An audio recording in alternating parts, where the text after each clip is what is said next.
How do I know if I'm doing push-up correctly? Hello! To know if you're doing push-ups correctly, let's follow the steps.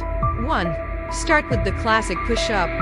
Get into plank position with your hands slightly wider than shoulder width apart and your feet together. Keep your back straight, chest up, and shoulders down. Your body should form a straight line from your head to your heels. 2. Engage your core. Tuck your belly button toward your spine and keep your abs engaged. This is called the core tuck. 3. Lower your body.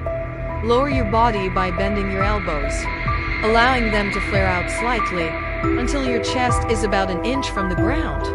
Keep your body in a straight line and avoid letting it sag or collapse.